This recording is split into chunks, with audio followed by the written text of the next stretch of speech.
an architecture media podcast, supported by the Australian Institute of Architects, produced on Boonwurrung country.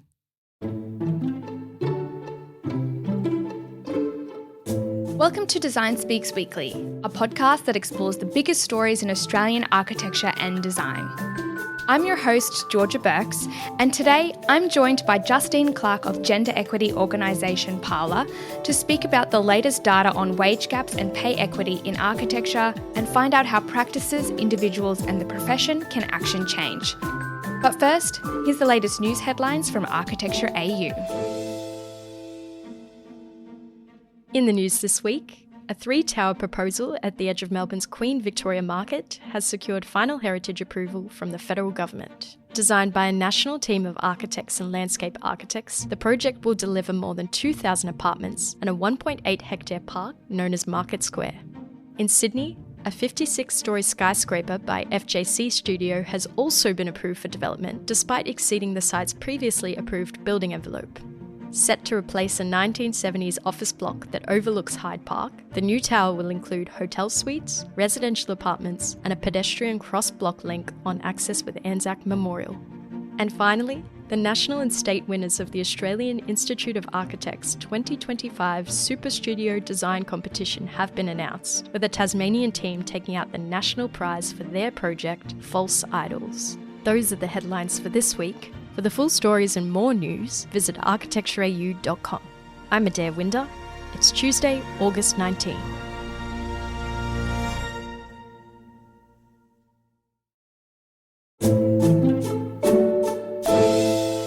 Pay matters. It's intertwined with perceptions of value, productivity, and credibility, and obviously it directly impacts our well-being and living standards. August 19th is the National Equal Pay Day for 2025. The date marks the additional days from the end of the financial year that women in Australia need to work on average to earn the same annual wage as men. This year's theme is How does your employer measure up? When's your equal pay day? Leading the fight for gender equity in architecture is Parlour, a research-based advocacy group whose work outlines the steps that built environment professionals can and should take to help eradicate gender pay gaps.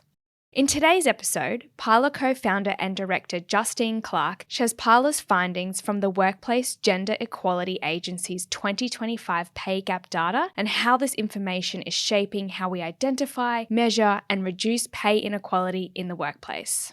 Hello, Justine, and welcome to the podcast. Hi, Georgia. It's lovely to be here. Justine, gender pay gaps and pay equity are big topics with plenty of contributing factors that shape them. The two concepts are associated but address different issues. Can you expand on this? Yeah, so they're very different concepts and people often confuse them.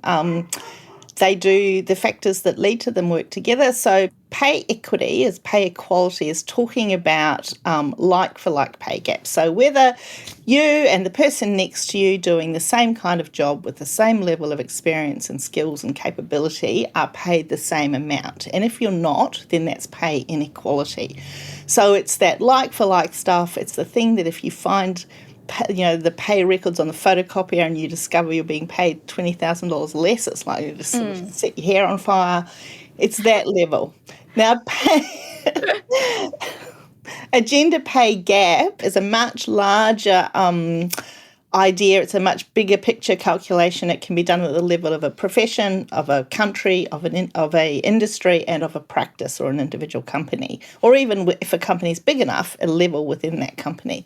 What that means is you get the average that a woman is paid within that cohort and the average that a man is paid within that cohort, and the percentage, the pay gap is the earnings of men and women expressed as a percentage of men's earnings. And so it's not about that equal role. It's not about like for like. It's about the overall income within that organisation. And so as a result, it tells us about power imbalances, who's earning more money and therefore who has more power, more influence, more kind of say in what goes on. It tells us if there are stacks of men at the top and lots of women at the bottom, or vice versa. But it's that big picture it's an index really of the kind of health of the organisation in relation to equity. Now, normally those are done in relation to gender. There's an increasing amount of work looking at pay gaps in relation to cultural background as well. There's not much data around, but we did analysis on that in the census last time we did a census report, and the results are really shocking. Yeah, So, I think I recall those results. I've just got them here in front of me, that in the Parlour 2021 census report, there was a part related to cultural diversity. An intersectional analysis combining gender and cultural pay gaps revealed a 32% pay gap between full-time Northwest European men and full-time North African and Middle Eastern women. And then in the comparison between women, it was 14% pay gap between Northwest European women and North African and Middle Eastern women. So I hear what you're saying on that. Yeah. And look, some of that is about seniority, but then Jill Matthewson, who's responsible for that analysis, also started looking at cohorts within age bands, and there is still some fundamentally shocking data. So there's a lot of work to do there. And the collection of data and information is confronting but useful and important. And the Workplace Gender Equality Agency Data Explorer examines companies that employ over 100 people and gauges them against 6 gender equality indicators. And Parlour has collated the WGEA data for 2024 and 2025, and I'm assuming again for 2026. And Parlour's focusing specifically on architecture and landscape practices and organisations. In that data that you pulled together, did you find any significant change between 2024 and 2025? Look, some practices are going up and down. I think quite a few practices had made substantial efforts and had reduced their pay gaps. But the other thing to remember about pay gaps is it's a really long game. Look, you can suddenly hire a whole lot more young men at very reduced rates. That will fix your pay gap, but it's not actually addressing the core issues, is it? Everyone's hunting for really, for senior women, but there's a bit of a trade. So, look, there were some changes, but I think actually it's really about that bigger picture that there are still fundamental pay gaps in most practices. Some did very well. The other thing is that in 2024, the data only included a median gap. So that's when you take, the people at the top, the people at the bottom, and you kind of count to the middle woman and the middle man, and you do that analysis. That is a really good way to understand the experiences of people, the sort of typical mid-ranking employees. It's not skewed by really high or really low salaries. What happened in 2025 is that they published the averages, and averages record those skews of high salaries. And so some of the practices came out with very big average pay gaps, which suggests that, things like bonuses are playing a huge amount of a role in those pay gaps. But the other thing that's really important to remember with the architectural data is that these analyses do not include payments for partners, because partners are not employees. And so we look at some of these gaps and we think, well, that's really shocking, and it is, but there's probably quite a few other practices who are reporting who have similar pay gaps if they included the partnership data. So some of the ones who look pretty good, it's because we're only calculating up to the associate level. The people who are directors, if they're all partners, none of their pay comes into this. So, and it's really important to remember that when we're looking at it and going, well, that practice really needs to pull its socks up. Well, probably quite a few others do as well, but it's not very visible in this data set. So that's one of the things that we have recommended. We've suggested to WGEA that, it would be great if they were allowed. They can't do that under current legislation, but it would be great if they could. They are also very aware of gaps that happen when you include culture. Then again, under legislation, they're not allowed to collect that data. But again, I think it's something that they're looking at. So the context is that all organisations that employ more than 100 people in Australia are obliged to report to WGEA. They don't do this because they want to. Some of them want to, but, they're obliged to. And it's part of a much bigger campaign to really try and increase transparency.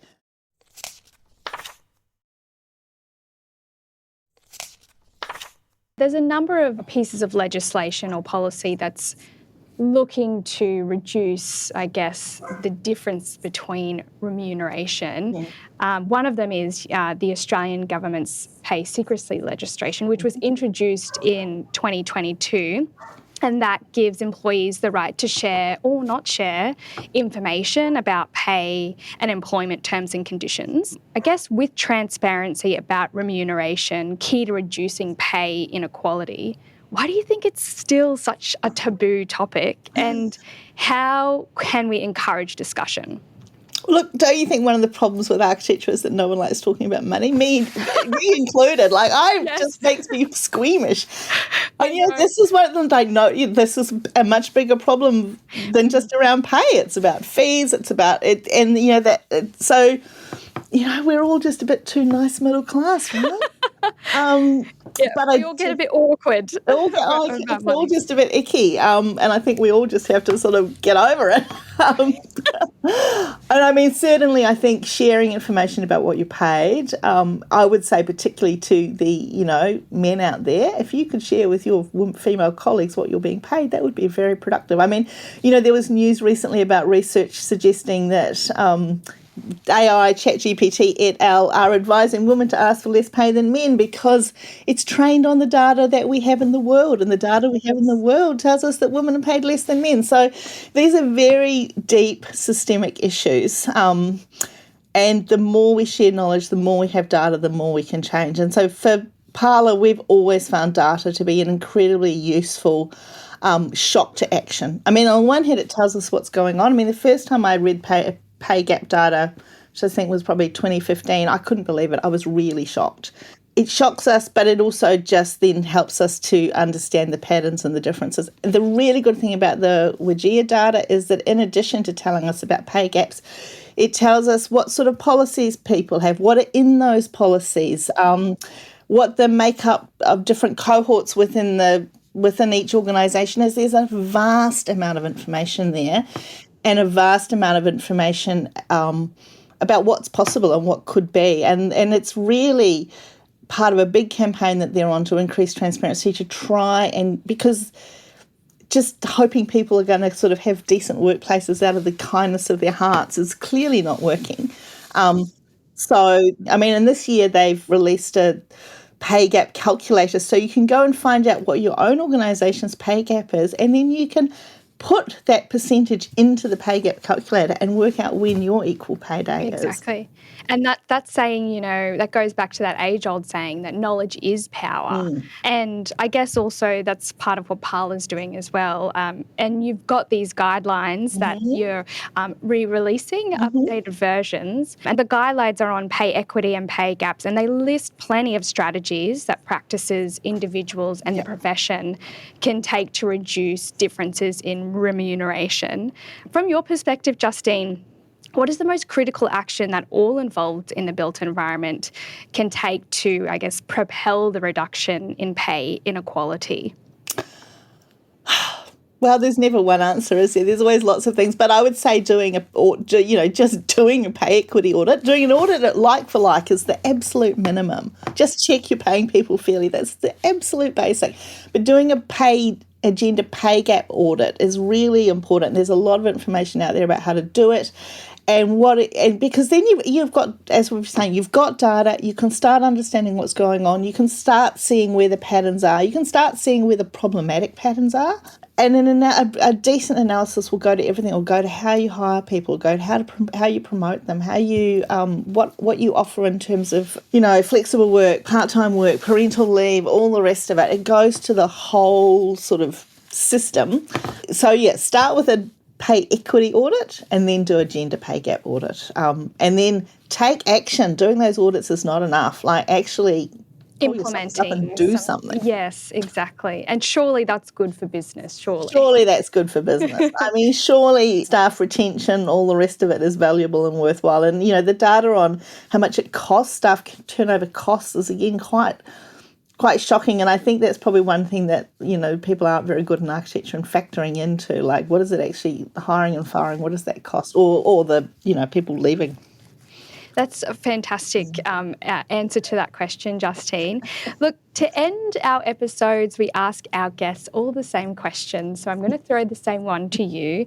Justine, at this moment in time, what is inspiring you? Well, I'm always inspired by smart young individuals like yourself, Georgia, but I'm particularly interested in systemic structural change and the levers and mechanisms that we have to start to achieve this. And so I think the moves to increasing transparency and the interest in increasing transparency is very hopeful. And I think WGEA is doing really good work in this regard, putting data into the world that might make some people be uncomfortable, but really setting up tools for people to understand what's going on, have access to very direct numbers, and every year around this time they release something new which involves increasing transparency, new material. So I do think that that's quite hopeful, this sort of glimpse of possible systemic structural change. Great answer.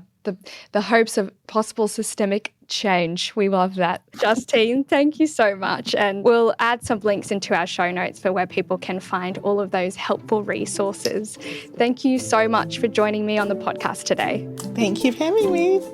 Thanks for listening to this week's episode. If you're enjoying this podcast, be sure to subscribe, share, or leave a rating. For more architecture and design stories, visit architectureau.com or sign up to one or more of our free newsletters. I'm Georgia Burks, and this has been Design Speaks Weekly.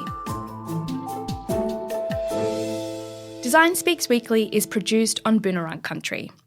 We acknowledge the traditional custodians of country throughout Australia and recognise their continuing connection to land, waters and culture.